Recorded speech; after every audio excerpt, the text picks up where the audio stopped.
12 வருஷமா ஃபீல்ட்ல இருக்கீங்க சார். As a ஆக்டரா. 12 வருஷத்துல 40 படங்கள். அப்ராக்ஸிமேட்லி ஆர் அக்யூரேட்லி இதுல இருந்த cameo role, extended cameo role தவிர்த்து பார்த்தோம்னா ஒரு 25 ஃபிலிம்ஸ். ஏன் இவ்வளோ கம்மியான படங்கள்னு ஒரு கொஸ்டின் வருது ஆஸ் அ சப்போர்ட்டிவ் ஆக்டரா. நான் எல்லா படத்துலையும் இருக்கணும்னு ஆசைப்படலை.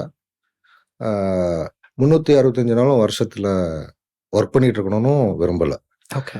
நான் ரொம்ப ஃப்ரீயாக இருக்கணும்னு ஆசைப்பட்றேன். எவ்வளோ கம்மியாக வேலை பார்க்கணுமோ அவ்வளோதான் பண்ணணும்னு விரும்புகிறேன். அது என்னன்னா, மற்ற டைமில் ஃப்ரீயாக இருக்கணும், நிறைய படிக்கணும், ட்ராவல் பண்ணணும், ஃப்ரெண்ட்ஸுங்க கூட இருக்கணும். ஸோ எவ்வளோ மினிமமாக ஒர்க் பண்ண முடியும் அவ்வளோ பண்ணணும். ஆனால் ஓகே. மினிமமாக ஒர்க் பண்ணும் பொழுது குவாலிட்டியாக நான் இப்படி பார்க்குறேன். பக்ஸ் ஒரு படத்தில் இருக்கான்னா நம்பி போகலான்னு ஆடியன்ஸுக்கு ஒரு நம்பிக்கையோ ஒரு ஐடியா வருது இல்லை, அதை கிரியேட் பண்ணணும்னு பார்க்குறேன். ஓகே. அது 94% நான் அச்சீவ் பண்ணியிருக்கேன்னு நம்புகிறேன். ஒரு 10% ஸ்கிரிப்டாக கேட்கும்பொழுது நல்லாயிருக்கும். ஒர்க்கிங் ப்ராசஸில் அது நம்ம நினச்ச அளவுக்கு வராது. அது நம்ம கையில் இல்லை. Okay. Periyar Maniammai Institute of Science and Technology, Tanjavur. Aerospace engineering with specialization in unmanned aerial vehicle.